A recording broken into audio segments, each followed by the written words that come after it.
하나님은 우리의 피난처시요 힘이시니 환난 중에 만날 큰 도움이시라. 만군의 여호와께서 우리와 함께 하시니 야곱의 하나님은 우리의 피난처시로다. 살아계신 아버지 하나님, 오늘도 주의 존귀한 백성들 이 자리에 모였습니다.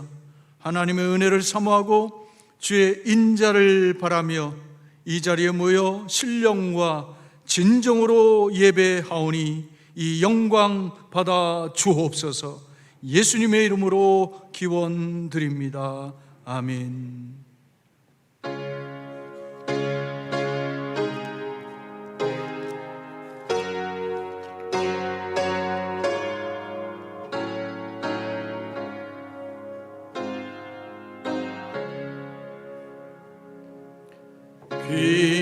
귀하신 주여 날 붙드사 주께로 날마다 더 가까이 저 하늘 나라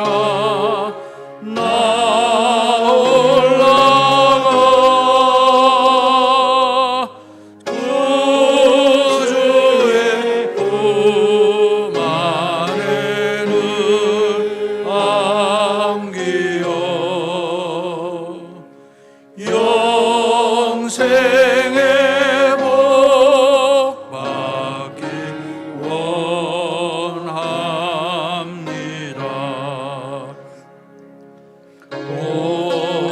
오너날 물건 나 없어도 날마다 주께로 더 가까이 내 죄를 주께 당고하니 주님의 보혈로 날 씻으사 눈보다 더 이게 하옵소서.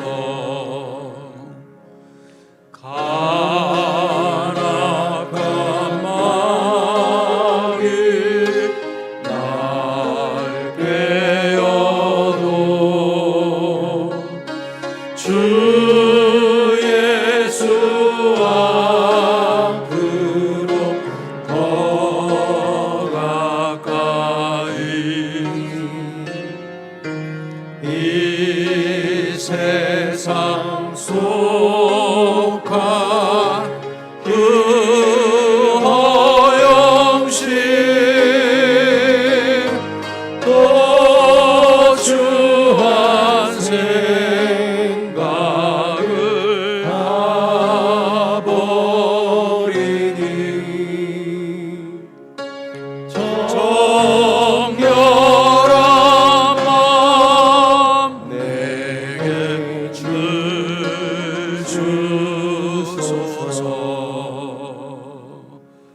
이 세상 내가 살 동안에 주께로 날마다 더 가까이 저 배는 천국 나 들어가 한없는 복락을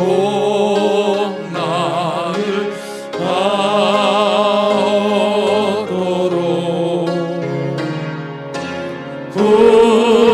풍성한 은혜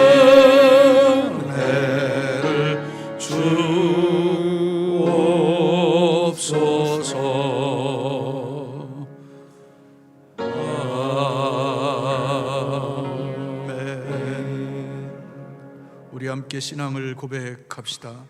나는 전능하신 아버지 하나님, 천지의 창조주를 믿습니다. 나는 그의 유일하신 아들 우리 주 예수 그리스도를 믿습니다. 그는 성령으로 잉태되어 동정녀 마리아에게서 나시고 본디오 빌라도에게 고난을 받아 십자가에 못 박혀 죽으시고 장사된 지 사흘 만에 죽은 자 가운데서 다시 살아나셨으며 하늘에 오르시어 전능하신 아버지 하나님 우편에 앉아 계시다가 거기로부터 살아있는 자와 죽은 자를 심판하러 오십니다. 나는 성령을 믿으며 거룩한 공교회와 성도의 교제와 죄를 용서받는 것과 몸의 부활과 영생을 믿습니다. 아멘. 허물의 사함을 받고 자신의 죄가 가려진 자는 복이 있도다.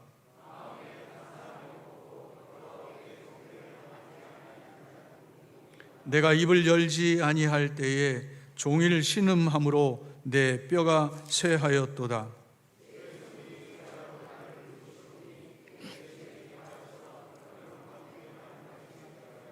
주께 내 죄를 아뢰고 내 죄악을 숨기지 아니하였더니 이로 말미암아 모든 경건한 자는 주를 만날 기회를 얻어서 주께 기도할지라.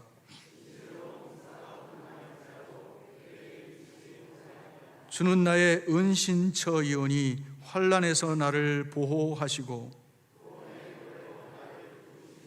너희 의인들아 여호와를 기뻐하며 즐거워할지어다.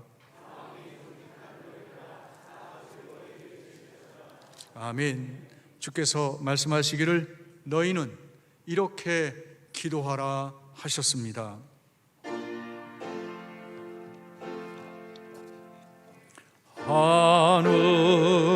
하늘에 계신 아버지 이름 거룩하사 주님 나라 임하시고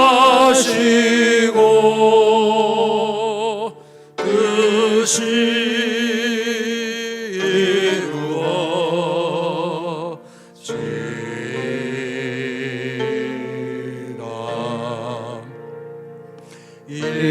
일용할 양식 주시고 우리들의 큰 죄 다 용서하옵시고 또 시험에 들게 마시고 악에서 구원하소서. 내게 주의 나라 주의 권세 주의 영광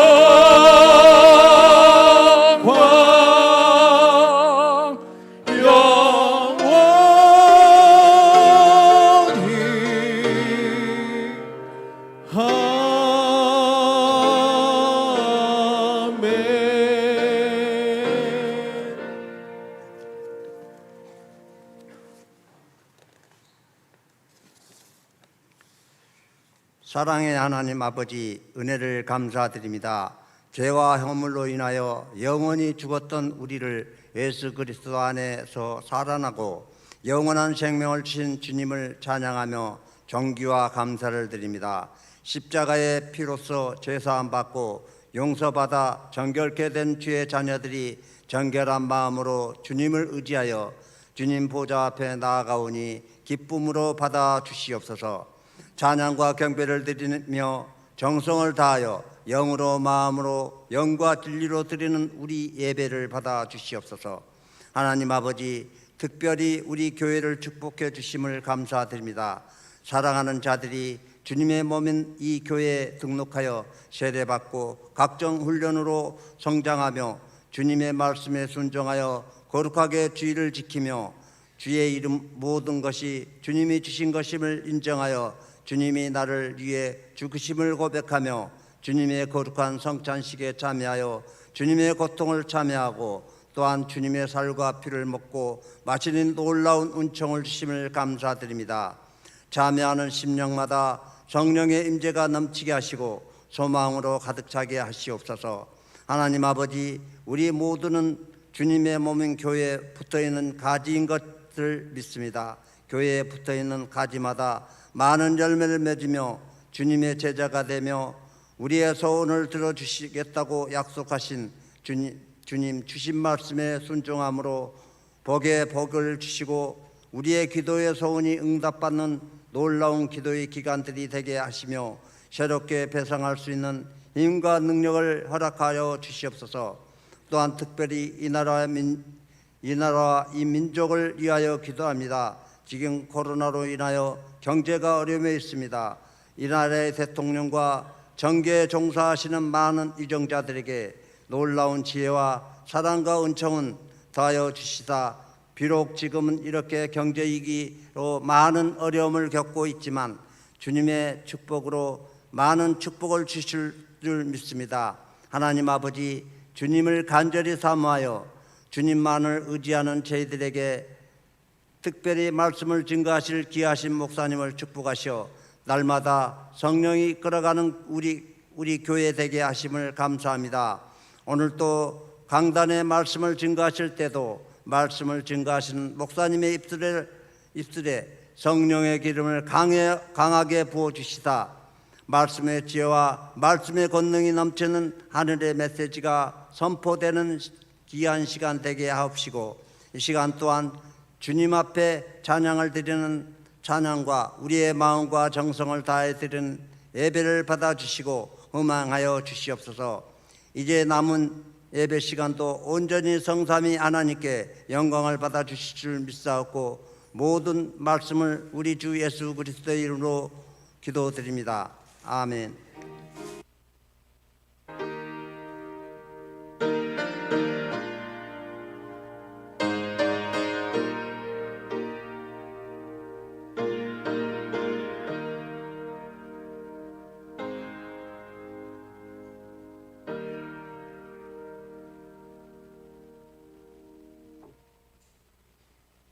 교회 소식입니다.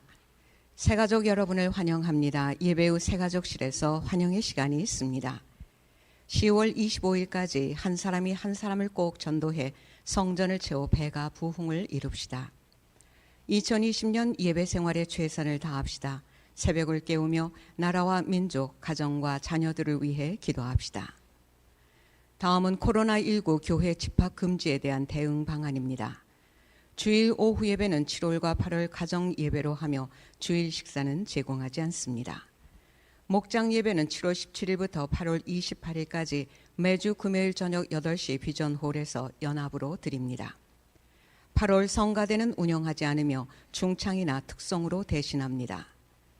교구와 교육부 청년의 수련회는 7월과 8월에 실시하지 않습니다. 그리고 주일과 수요 오전과 오후, 금요 새벽 예배는 정상으로 실시하며 최소 1m 거리 두기와 마스크 착용을 지켜주시기 바랍니다. 그 밖에 모든 식사나 간식은 간편식으로 제공하고 교회에서 함께 식사하지 않기 바랍니다. 방역수칙에 따라서 교회 출입 시 QR코드를 입력 바랍니다. 노약자와 어린이는 기명합니다. 이번 주 연합 목장 예배는 신유 재림교구 주관으로 8월 7일 금요일 저녁 8시 비전홀에서 실시합니다. 많은 참여 바랍니다. 정기당회가 오늘 3부 예배 후 비전 201호 전도부실에서 있습니다. 정기직원회가 다음 주일 3부 예배 후에 있습니다. 집사 이상 직분자는 참석 바랍니다. 교구 임원 세미나가 9일 낮 12시 30분 성결 202호 청소년부실에서 있습니다. 참석 대상은 교구장과 신방권사 목자입니다. 이번 주 백명훈 목사님과 이방옥 전도사님이 휴가이십니다. 많은 기도 바랍니다. 복지 사각지대 발굴 안내입니다. 주변에 생활이 어려운 분이나 도움이 필요하신 분들이 있으시면 동두천시청 복지정책과 무한돌봄팀으로 연락을 하시면 도움을 받으실 수 있습니다. 연락처는 031-860-2362입니다. 오늘의 식사는 없습니다. 교회 소식이었습니다. 찬송 317장 찬양하시면서 준비하신 예물 하나님께 드리겠습니다.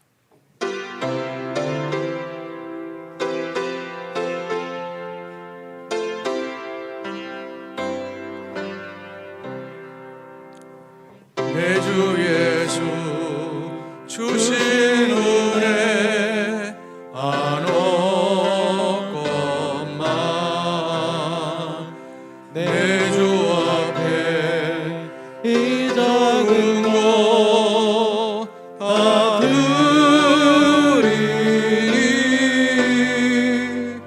주 예수여 내 정성을 받으소서.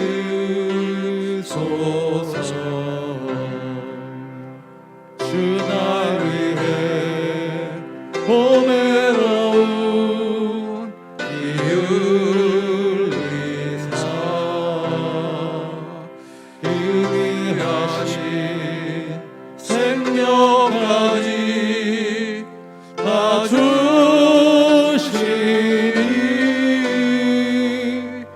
내 천한 몸이 생명을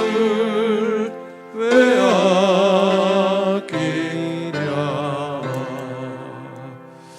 주 날 위해 그 귀하신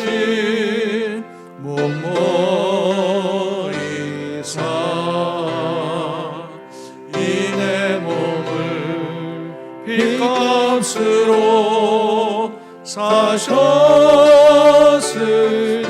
사셨으니 내 생명도 주 예수께 바칩니다. 일어나서 나의 모습 나의 소유 주님 앞에 모두 드립니다. 나의 생명을 드리니 주 영광 위하여 사용하옵소서.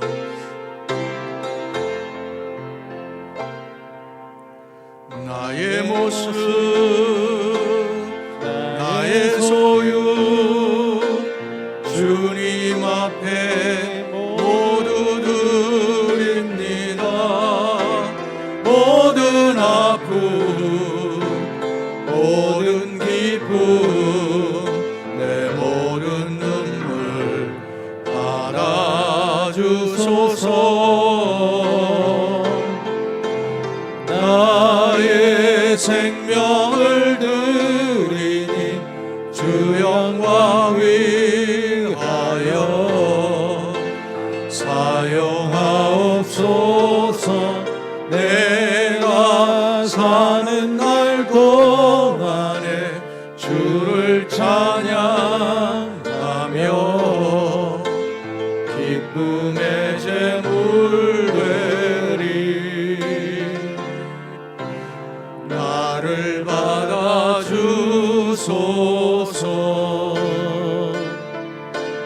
나를 받아주소서. 살아계신 아버지 하나님, 오늘도 주의 존귀한 백성들 이 자리에 모여 예배하고 귀한 예물 하나님께 드렸습니다. 11조, 감사, 선교, 구제, 장학, 그리고 성전 봉헌의 예물 갖가지 예물 드리게 하시니 감사합니다. 드린 손길 축복하시고 그의 가정과 자녀와 행하는 일과 사업 위에 하나님의 성령으로 기름 부어 주셔서 풍성하게 하여 주옵소서.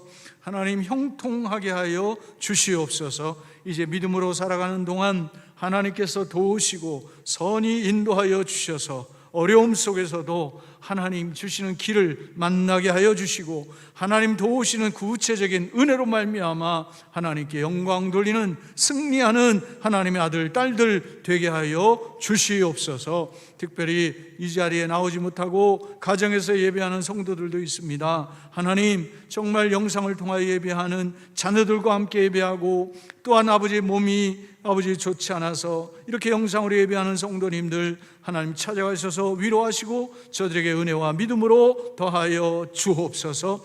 이제 코로나 팬데믹 상황으로 세계가 어렵습니다. 이 어려움 속에서도 이 병마와 싸우는 환자들, 그리고 또한 이를 위하여 수고하는 공직자들, 의료진, 자원봉사자들 기억하여 주시고, 저들에게 하나님 체력을 더하여 주시고, 또한 그 마음속에 하나님 은혜를 더하여 주셔서 저들의 섬김을 통하여 더욱더 깨끗하고 건강한 사회가 속히 이루어지게 하여 주시되, 코로나19의 상황이 빨리 종결될 수 있게 하여 주셔서 자유롭게 만나고 자유롭게 하나님 주신 자연을 우리가 만끽하고 하나님 앞에 자유로이 나와 예배하며 믿음의 교제가 풍성해지게 하여 주옵소서. 이 코로나19로 인하여 우리가 많은 것을 잃은 것 같지만 하나님, 이 교훈을 우리 모두가 깨달아서 하나님이 만드신 이 세상, 우리에게 주신 환경, 우리에게 주신 이 육체를 더욱 아버지 하나님, 우리가 정결하게, 우리가 위생적으로 잘 관리해서 이번 계기를 통하여 온 세계가 더욱더 위생적이 되고 깨끗해지고 이제는 더 건강한 세계가 이루어지도록 축복하여 주시옵소서. 이 자리에 없는 믿음의 성도들, 군에 가 있는 우리의 자녀와 손주들, 외국에 가 있는 또 뭐하는 성도님들, 지방에 출타 중인 성도님들, 또 하나님 몸이 아파서 병원이나 가정이나 요양원에 치료 요양 중에 있는 성도님들, 그들 어디 있든지 하나님 지키시고 함께 하시고 은혜를 다하여 주시옵소서. 감사드리며 예수님의 이름으로 축복하며 기도했습니다. 아멘. 자리에 앉으시겠습니다. 하나님 말씀 로마서 11장 29절에서부터 32절까지의 말씀입니다. 말씀 후에 장호진 집사님의 악기 연주가 있겠습니다. 같이 말씀 읽습니다. 하나님의 은사와 부르심에는 후회하심이 없느니라. 너희가 전에는 하나님께 순종하지 아니하더니 이스라엘이 순종하지 아니함으로 이제 긍휼을 입었는지라. 이와 같이 이 사람들이 순종하지 아니하니 이는 너희에게 베푸시는 긍휼로 이제 그들도 긍휼을 얻게 하려 하심이라. 하나님이 모든 사람을 순종하지 아니하는 가운데 가두어 두심은 모든 사람에게 긍휼을 베풀려 하심이로다. 아멘.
아멘. 우리 하나님께 영광의 박수 올리겠습니다. 우리 옆에 있는 성도님과 믿음의 인사 나눕니다. 평안을 누리며 성장하는 교회를 세웁시다. 또 한 번 더 인사합시다. 평안하고 행복한 가정을 세웁시다. 10월 25일까지 한 사람이 한 사람을 전도합시다. 여러분 꼭 왜 이렇게 소리가 적어 들어요? 그러면 다시 인사합니다. 한 사람이 두 사람씩 전도합시다. 제가 한 사람이라고 해서 여러분이 좀 섭섭했군요. 한 사람이 두 사람씩 꼭 전도하시기를 바랍니다. 세상에는 많은 원리가 있죠. 경영에도 원리가 있고, 국가에도 통치 원리가 있고, 공부에도 학습의 원리가 있습니다. 장사에도 원리가 있어요. 이처럼 세상의 모든 자연 원리를 비롯해서 경영의 원리, 운영의 원리가 있죠. 신앙에 있어서도 믿음에 있어서도 이 원리가 있습니다. 이 원리를 이해한다고 하는 것은 보다 효율적이고 효과적인 신앙생활을 하는데 큰 도움이 됩니다. 그런 관점에서 보면 뭔가 통달한 사람, 뭔가 깊은 경험에 들어간 사람은 이 원리를 우리에게 제공해 주는 겁니다. 그게 일종의 이론으로 우리에게 남아 있는 거죠.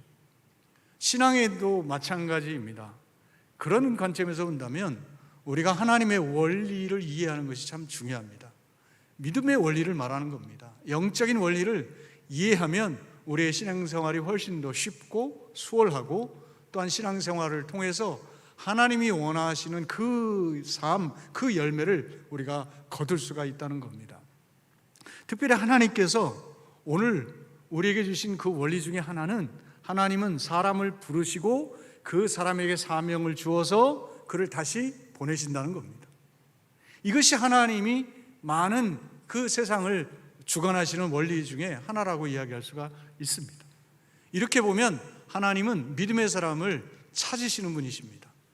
아브라함이 발견되기까지 1000년 가까이 하나님은 침묵하십니다. 모세를 발견하기까지 400년, 그리고 예수님과 세례 요한이 다시 움직이기까지 한 400년 하나님은 침묵하셨습니다. 믿음의 사람이 나타나지 아니하면 그것은 완전한 믿음이 아니라 하나님이 쓰실 만한 믿음의 흔적이 없다면, 겨자씨만한 살아있는 믿음이 없다면 하나님은 기다리시는 겁니다.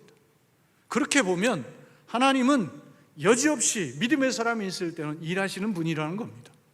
이렇게 생각하면 하나님은 여전히 지금도 믿음의 사람을 찾고 있고, 하나님의 마음과 하나님의 뜻을 알아서 하나님의 말씀대로 순종하고 하나님이 맡기시는 그 사명을 감당할 그 부르심을 받는 사명자들을 찾고 있다는 거예요. 이렇게 본다면 오늘 하나님은 사람, 특히 믿음의 사람을 부르신다는 거예요. 이제 8월 한 달 동안에 이 하나님의 부르심에 대해서 우리가 함께 살펴보려고 합니다. 오늘은 특별히 하나님은 긍휼하심으로 우리를 부르신다는 겁니다. 이 긍휼하심이라고 하는 것은 이제 뒤에서도 자세하게 이야기하겠지만 자격 없는 자에게 베푸는 하나님의 큰 사랑입니다. 도저히 우리에게 무엇이 가능하기 때문에, 무엇을 우리가 할 수 있기 때문에 우리에게 일을 맡기는 것이 아니라, 자격이 없고 능력도 없고 연약하기까지 한 우리들을 하나님이 쓰시기로 결정하고, 하나님이 우리를 믿어주고 우리를 찾아오시고 우리를 그렇게 만들어 가신다는 겁니다. 아담이 타락했을 때 하나님은 침묵하지 않았습니다. 찾아오셨습니다. 아담아 내가 어디 있느냐 했습니다. 사울이 인생의 목적을, 인생의 방향을 잘 찾지 못하고 예수 믿는 자를 잡아 핍박할 때 나타나셔서 어찌하여 나를 핍박하느냐, 그렇게 예수님은 찾아오셨던 거죠. 이처럼 성경을 통해서, 그리고 역사를 통해서 하나님은 수많은 믿음의 사람들에게 오셔서 말씀하시고 그들을 쫓아오시고 그들에게 간섭하시고 그러면서 그들을 이끌어 가셨다는 겁니다. 그래서 C.S. 루이스는 찾아오시는 하나님이라고 하는 그 책에서 세 가지의 모습으로 찾아온다는 거예요. 하나님은 낚시꾼처럼 찾아오신다. 믿음이 없는 사람에게는 미끼를 주면서까지, 뭔가 그에게 달콤한 어떤 것들을 제공하면서까지 그들을 부르신다는 거예요. 그러나 두 번째는 마치 그 쥐를 쫓는 고양이처럼 그 목적을 잃지 않고 추적해 오시는 그 하나님, 그리고 사냥개처럼 뭔가 자기의 목표물을 향하여 열렬하게 쫓아가는 그러한 모습으로, 바꿔 이야기하면 하나님이 선택한 사람을 결코 놓지 않는다는 겁니다. 결코 포기하지 않는다는 겁니다. 그 사람이 하나님의 뜻을 이룰 때까지, 그를 통해서 하나님이 목적한 바가 이루어질 때까지 하나님은 우리를 찾아오시고 하나님이 부르신 그 부르심의 그 뜻을 이루어 가시는 분이라는 겁니다. 오늘 저와 여러분이 이 하나님의 부르심을 받은 것을 믿습니다. 하나님이 오늘 우리를 부르셨다면 이 부르심은 결코 오늘 우리에게 후회할 일도 없고, 결코 이 부르심은 실패할 일도 없고, 이 부르심은 온전한 부르심이라는 거예요. 따라서 오늘 다시 한번 하나님의 부르심을 받은 저와 여러분이 하나님의 이 부르심을 통해서 하나님께 영광 돌릴 수 있는 귀한 은혜와 축복이 있게 되기를 주님의 이름으로 축원드리겠습니다. 그래서 에레미야에서 3장 22절에 보면 에레미야는 여호와의 인자와 긍휼이 무궁하심으로 그랬습니다. 우리가 진멸되지 아니함이라. 하나님의 도대체 그것은 무슨 의미인지 한번 세 가지만 찾아보려고 합니다. 29절 우리 같이 읽어봅니다. 시작. 하나님의 은사와 부르심에는 뭐가 없어요? 후회하심이 없느니라 그랬습니다. 하나님이 은사를 주시는 데는 분명한 이유가 있고 목적이 있습니다. 하나님의 부르심에도 이유가 있고 목적이 있다고 했어요. 따라서 하나님께서 우리에게 주시는 은혜로 베푸시는 은사, 직분, 그리고 우리에게 또 부르시는 그 모든 사명들에도 다 목적이 있다는 거예요. 그런데 중요한 것은 그 하나님의 은사와 부르심에는 후회가 없다는 거예요. 후회함이 없다는 거예요. 이거는 적어도 두 가지를 이야기하는 겁니다. 하나님이 우리를 부르시는 그 부르심은 후회할 것이 없는 완전한 부르심이라는 거예요. 혹 우리는요, 어떤 일을 결정하고 나서 후회할 때가 많아요. 그런데 하나님이 우리를 부르셨을 때에는 하나님이 이미 계산이 끝난 거예요. 하나님은 우리 안에서 겨자씨만한 믿음이라 할지라도 우리를 통해서 가능성을 보신 거예요. 그리고 계산이 다 끝난 거예요.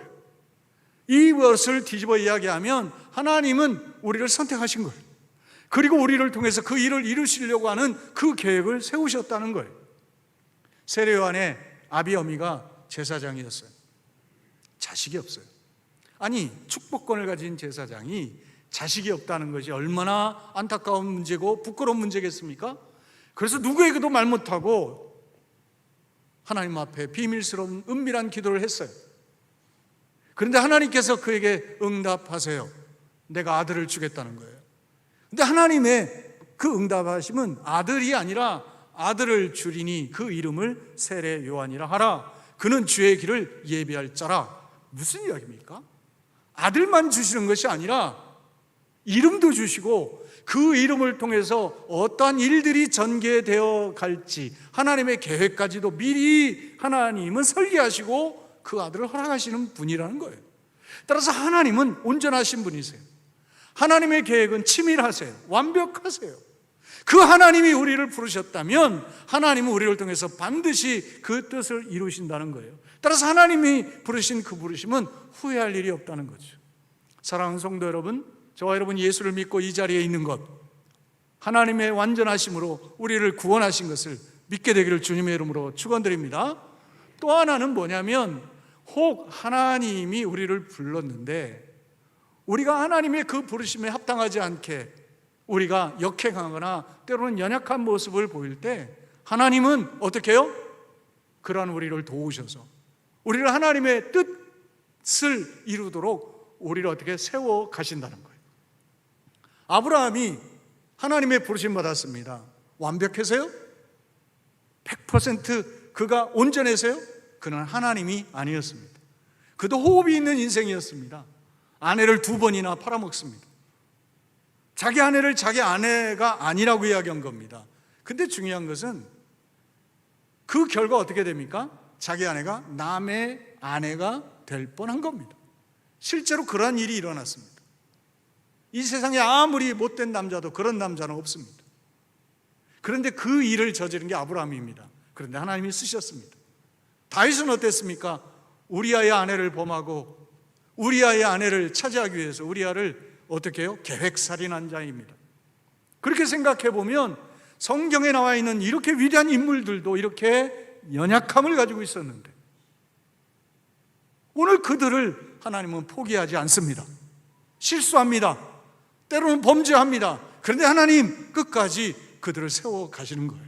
따라서 이 말은 무슨 이야기입니까? 하나님은 후회함이 없다고 하는 것은 우리를 한번 선택하고 내가 하나님 앞에 믿음으로 반응하기 시작하면 하나님은 우리를 기꺼이 세워 가시는, 그래서 후회함이 없다는 거예요.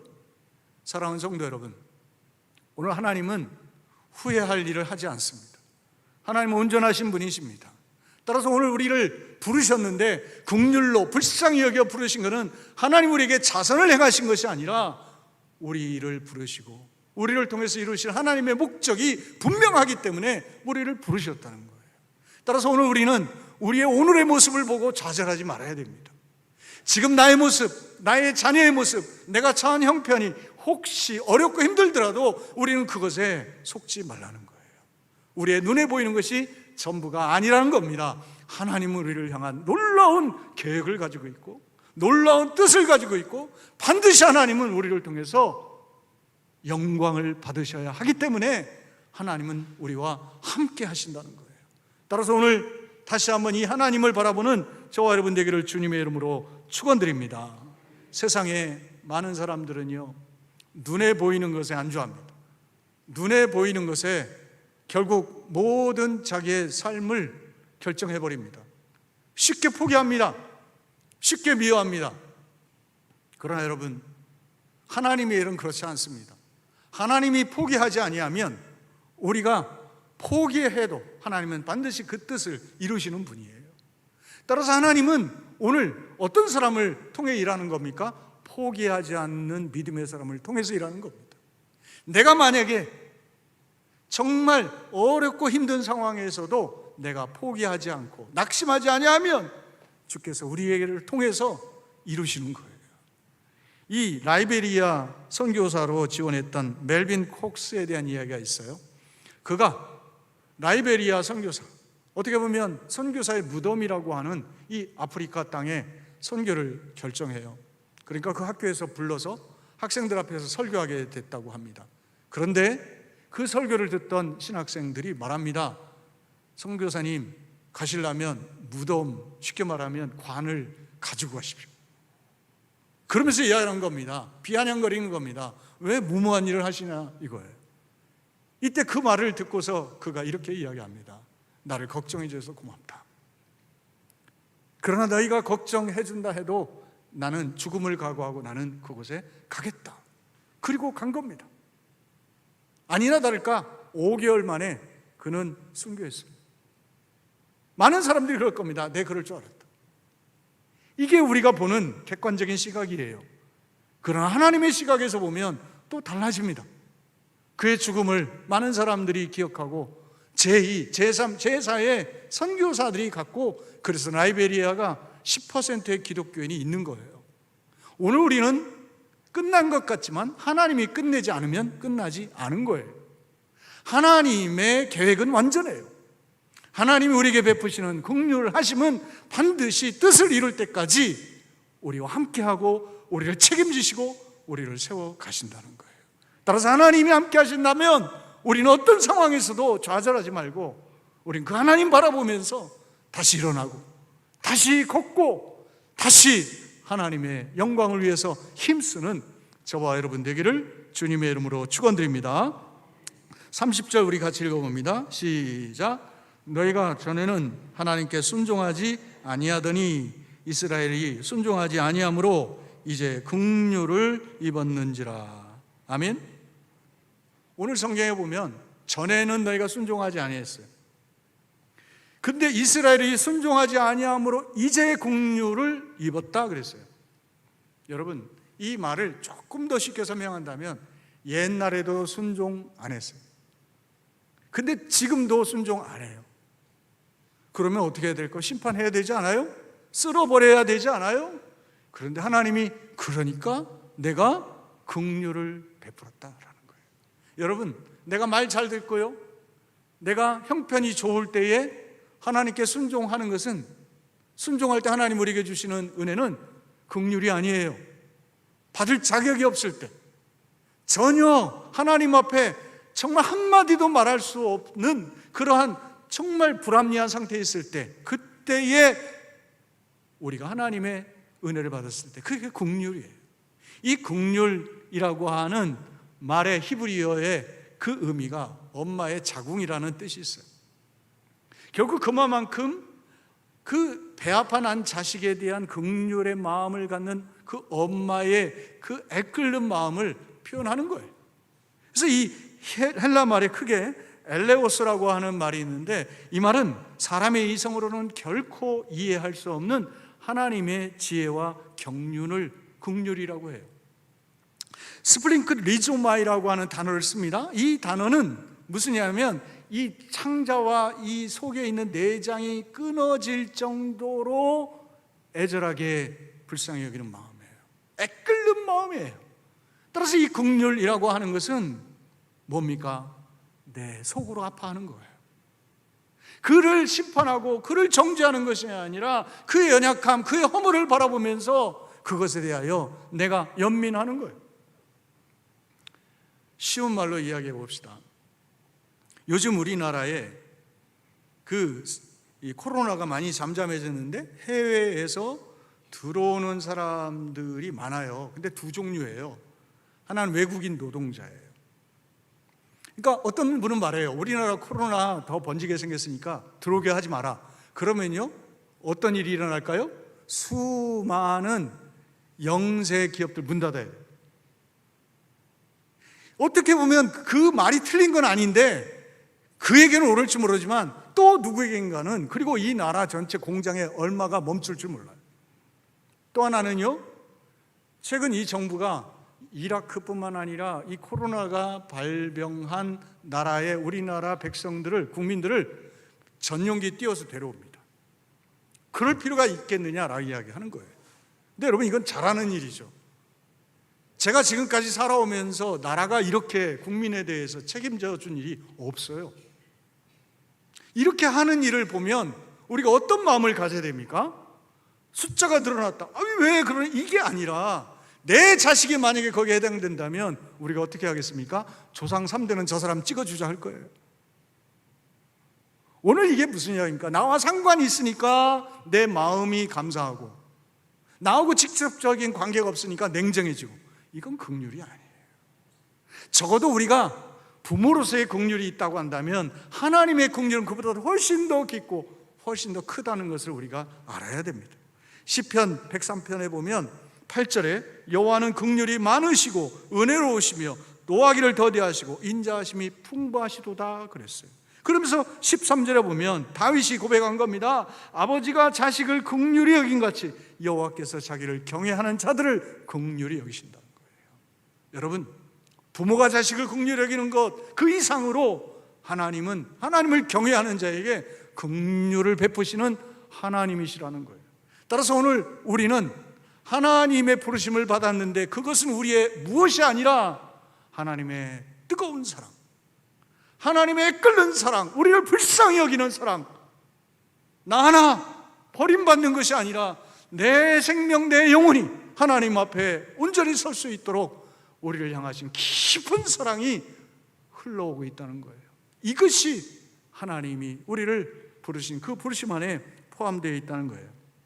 요나는 하나님의 부르심을 받았지만 그는 긍휼함이 없었어요. 자기 안에 있는 기준, 선입견, 그래서 어떻게 합니까? 하나님의 뜻으로 가는 것을 기뻐하지 않았고 하나님의 말씀을 어쩔 수 없이 전했는데 회개가 일어나자 절망해버려요. 하나님께 되들어요. 오늘 우리는 기억해야 합니다. 하나님께서 우리를 부르시지만, 또 내가 하나님의 부르심에 사용되지만 어쩔 수 없이 그 길을 가는 것이 아니라 하나님이 원하시는 그 목적, 그 방향대로 우리가 갈 때 나도 기쁘고 하나님도 기쁜 거예요. 오늘 세상에 이 하나님의 긍휼의 부르심은 우리를 통해서 또 세상에 흘러가기를 하나님이 원하시는 거예요. 따라서 여러분, 긍휼의 사랑을 아는 자가 긍휼을 베풀 수가 있는 거예요. 31절과 32절을 여러분이 보시면 이와 같이 이 사람들이 순종하지 아니하니 이는 너희에게 베푸시는 긍휼로 이제 그들도 긍휼을 얻게 하려 하심이라. 무슨 이야기입니까? 너희가 긍휼을 받았다면 저들도 긍휼을 받아야 되지 않겠느냐. 그런데 오늘 30절과 31절 사이에 가르라고 하는 헬라어 왜냐하면이라는 단어가 생략되어 있어요. 그러니까 우리나라에서는 번역이 되고 있지 않아요. 무슨 이야기입니까? 이스라엘이 순종하지 아니하여 오히려 그 순종하지 않는 불순종 가운데 하나님의 긍휼이 역사했다는 거예요. 왜냐하면 너희에게도 긍휼이 갔다면 다른 사람에게도 긍휼이 가야 되지 않겠느냐. 그러면서 32절 보십시오. 하나님이 모든 사람을 순종하지 아니하는 가운데 어떻게 했어요? 가두어 두심은 모든 사람에게 긍휼을 베풀려 하심이라 그랬어요. 하나님의 뜻은 어디에 있습니까? 세상 모든 사람이 이 하나님의 긍휼을 알았으면 좋겠다는 거예요. 근데 참 말씀에서 이해되지 않는 것은 왜 하나님이 그렇다면 이 모든 사람들을 불순종 가운데 가두어 두셨느냐라는 거예요. 아니 하나님이 모든 사람들을 순종하도록 그들에게 은혜를 주시든지 기적을 베푸시든지 하면 모든 사람이 하나님 앞에 어떻게 해요? 긍휼을 받는 것인데 왜 그랬을까? 제가 이 말씀을 묵상하다가 이런 깨달음을 가졌어요. 이건 뭡니까? 세상은 불순종의 영에 묶여 있어요. 예수님까지 보내셨어요. 근데 하나님이 그 불순종 가운데 그들을 방치한 것처럼 침묵하신 것처럼 계신 거예요. 그런데 말하는 거예요.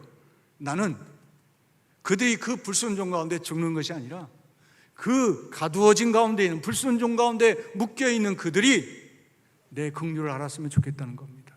그러면 여기서 남는 게 뭡니까? 결국 그들에게 너희가 긍휼의 섬김을 베풀라는 겁니다. 예수님까지 주었다면 그 은혜를 받은 너희가 이제는 저들에게 가서 저들을 하나님의 긍휼을 이해하고 알 수 있도록 너희가 긍휼을 베풀라는 겁니다.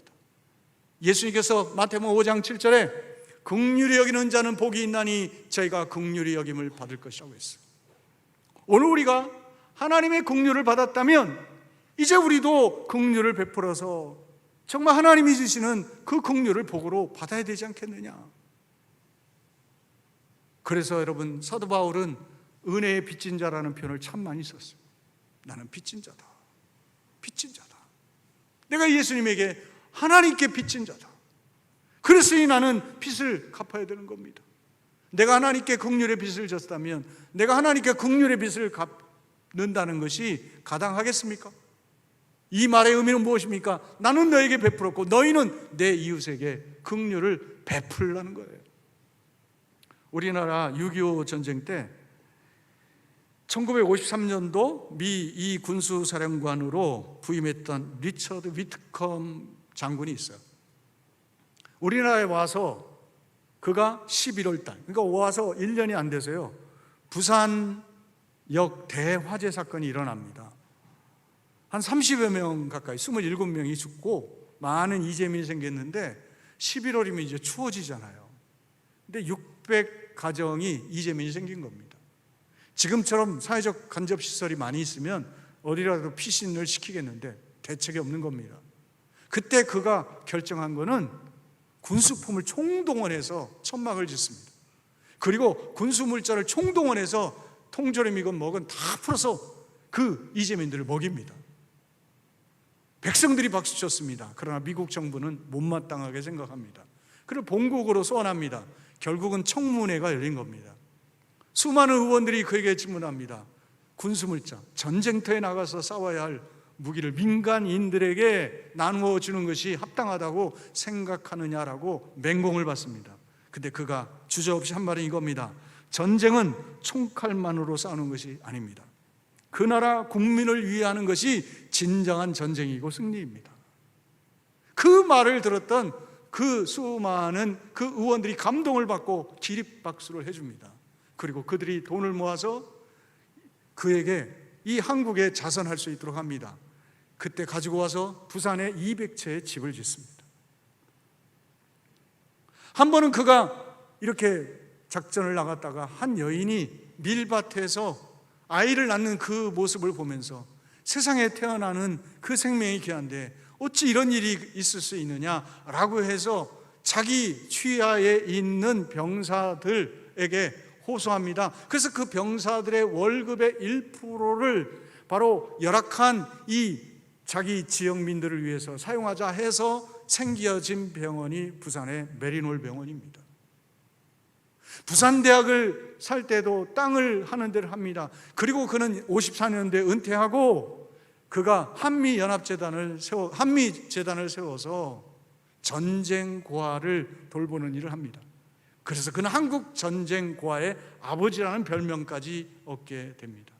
그러나 전쟁 후에도 한국에 남아서 한국에 있는 고아들을 위해서 평생 살아갑니다. 한국 여인과 결혼해서 한묘숙이라는 그 여인과 결혼해서 평생 살아갑니다. 그리고 나중에 가서는 이 6.25 때 참전했다가 목숨을 잃은 미국 그 군인들의 유해를 송환하는 그 일을 하다가 이제 82년도에 죽고 82년부터는 그 아내가 2017년까지 약 30년 동안 그 일을 계속하게 됩니다. 그는 한국 사람이 아닙니다. 전쟁터에 왔습니다. 목숨 걸고 왔습니다. 위험한 지역 빨리 떠나고 싶어 합니다. 그러나 그는 그곳에서 하나님의 마음을 발견한 겁니다. 그 어렵고 힘든 백성들을 향해서 그는 내가 할 수 있는 일이 무엇인지를 찾아내고 평생 자기의 인생을 여기에 헌신합니다. 오늘 기억하십시오. 하나님은 오늘 우리가 바로 그 긍휼을 베풀기를 원하는 거예요. 나를 통해서 누구든지 적어도 한 사람에게, 그리고 나아가서는 궁극적으로 모든 사람이 이 하나님의 긍휼을 알았으면 좋겠다.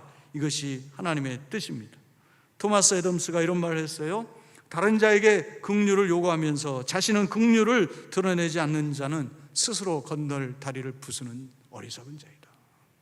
오늘 내가 긍휼을 베풀어야 세상이 긍휼로 충만해지는 겁니다. 어떤 사람이 잘못했으면 그것을 내가 용서해주고 긍휼로 품어줘야 내가 혹 내일 잘못해도 내가 용서받고 내가 긍휼을 얻을 수가 있는 겁니다. 결국 세상은 어떤 자가 이끌어가야 합니까? 하나님의 긍휼의 사랑을 깨닫고 그 긍휼의 사랑을 나누고 베풀 수 있는 사람들이 세상을 끌어가야 이 세상이 바르게 서는 겁니다. 어렵고 힘든 상황입니다. 오늘 하나님의 긍휼을 여러분이 힘입었다면 오늘 저와 여러분도 이 긍휼을 행하시되 적어도 내 삶의 주변에 한 사람에게, 한 가정에게 우리가 이 긍휼을 베풀면서 하나님의 뜻을 이루는 저와 여러분 되기를 주님의 이름으로 축원드리겠습니다. 이제 우리 성찬을 받겠습니다. 성찬을 위해서 제가 기도합니다. 하나님, 부족하고 연약한 저희들에게 긍휼을 베푸시고 크신 사랑을 베푸심을 감사드립니다.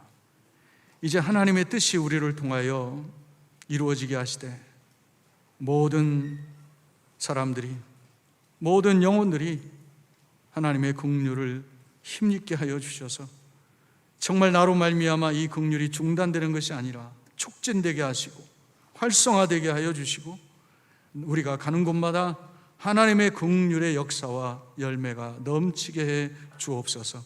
이제 특별히 성찬을 받습니다. 오늘 이 성찬을 통해서 우리가 다시 한번 이 말씀을 우리의 마음에 새기고 주님의 뜻 가운데 나가기를 원합니다. 주님 도와주시옵소서. 주께서 떡을 떼어 주며 말씀하시기를 받아 먹으라, 이것은 너희를 위하여 주는 바 나의 몸이라고 하셨습니다.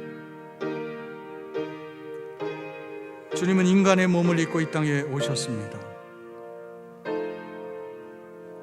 가장 낮은 모습으로 이 땅에 오셨습니다. 궁정에서 귀족의 가문에서 태어난 것이 아니라 가장 가난한 사람, 그마저도 여행 중에 하룻밤 머물 수 있는 집 구할 수 없는 그런 가난뱅이 부모에게서 가장 비천한 장소에서 사람인데도 말밥통 위에 누일 정도로 초라하게 오셨습니다. 그리고 그 주님은 버려진 초라한 인생들을 찾아가셨고 그들에게 희망을 주시고 친구가 되어주시고 그들의 하나님의 사랑이 여전함을 그들에게 알려주었습니다. 몸으로 사랑을 행하셨습니다. 원수까지 사랑하셨습니다. 자신을 핍박하는 자를 위해서 기도하시며 주님은 이 사랑을 베푸셨습니다. 오늘 이 세상은 어려움 가운데 있습니다. 차가워져 가고 있습니다. 점점 이 세상은 방향을 잃고 있습니다. 많은 사람들이 사랑을 원하나 사랑이 없다고 합니다. 오늘 다시 말씀을 기억하면서 사랑이 없는 것이 아니라 우리가 사랑을 받고 그 사랑을 갚지 않기 때문입니다. 하나님, 내가 있습니다. 내가 가는 곳에 하나님의 긍휼의 사랑이 이제 뿌려지고 싹이 나고 꽃 피고 열매 맺기를 원합니다. 주님, 내 인생 살아가는 동안 이 사랑을 행하게 하옵소서. 결심하는 마음으로 떡을 먹겠습니다. 식후에 또 잔을 가지시고 따라주시고 말씀하시기를, 받아 마셔라. 이것은 너희를 위하는 바 나의 피 곧 나의 생명이라고 하셨습니다. 피 흘림이 없은즉 사함이 없다고 했습니다. 이 세상 모든 죄를 용서하시기 위해서 마지막 희생 제물이 되어 십자가에 못 박히셨습니다.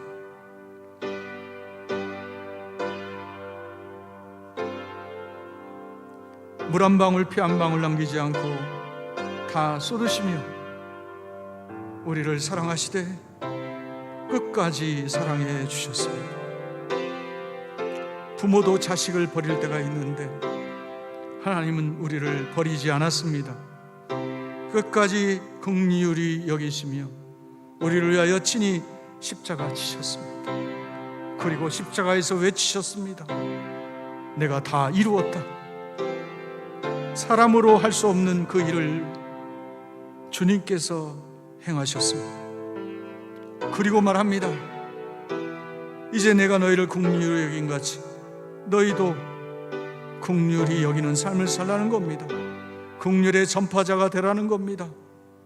불순종에 갇혀 있는 저들에게 긍휼을 베풀어서 저들이 모두가 하나님의 긍휼을 알게 되게 하라고 우리를 부르시고 우리를 보내십니다. 오늘 다시 한번 십자가의 은혜를 기억하십시오. 죽음의 자리였으나 부활의 승리의 출발점이었습니다. 오늘 우리가 하나님의 긍휼을 힘입어 살아갈 때에 거기에 기적이 일어납니다. 하나님, 이제 내가 다시 한번 주의 보혈의 공로를 의지하여 긍휼을 힘입어 긍휼을 베푸는 자로 살아가며 우리의 가정에서, 우리 이웃, 우리가 사는 이 지역사회에서 하나님 긍휼의 역사를 이루게 하여 주시옵소서. 결심하는 마음으로 잔을 받아 마시겠습니다. 그리고 일어나서 기도합시다. 오늘 말씀을 기억하고 성찬의 은혜를 기억하며 하나님, 이제 내가 긍휼이 없었습니다. 그러나 내가 긍휼히 여기면 긍휼의 심판을 받고 긍휼은 심판을 이기고 승리한다고 했습니다. 이제 우리가 다시 한번 이 말씀을 의지하며 우리가 긍휼로 살아가게 하여 주시옵소서. 하나님의 긍휼을 힘입고 긍휼을 베풀며 이제는 이 땅 우리가 가는 곳마다 하나님의 긍휼이 역동하게 하여 주시옵소서. 하나님, 긍휼이 필요합니다. 긍휼이 이기게 하여 주옵소서. 이제 우리가 다시 한번 긍휼의 종이 되고 사명자가 되어 우리에게 허락하신 그 영혼들에게, 사람들에게 긍휼을 베풀며 이제 하나님의 그 놀라운 은혜가 다시 한번 우리를 통하여 이 땅에 충만하게 되게 하여 주옵소서. 이제 우리 다 같이 한 마음으로 기도합니다. 살아계신 아버지 하나님, 오늘도 우리에게 귀한 은혜를 허락하여 주시고 놀라운 은혜와 은총을 베풀어 주시니 감사합니다. 이제 하나님께서 우리에게 주시는 거룩한 은혜와 놀라운 사랑을 다시 한번 기억하며 온전히 믿음으로 행하고 온전한 말씀 가운데 행하고 하나님의 뜻을 행하는 저희를 되도록 축복하여 주시옵소서. 이제 다시 한번 이 사랑, 이 은혜를 기억하며 우리가 하나님의 긍휼을 믿고 긍휼을 위하여 우리의 삶을 온전히 드리게 하여 주옵소서. 주님 말씀하시며 내가 나아가리다. 주님 뜻이 아니면 내가 멈춰서리다. 나의 가고 서는 것 주님 뜻에 있으니 오 주님 나를 이끄소서. 뜻하신 그곳에 나 있기 원합니다. 이끄시는 대로 순종하며 살리니 연약한 내 영혼 동하려 일하소서. 주님 나라와 그 뜻을 위하여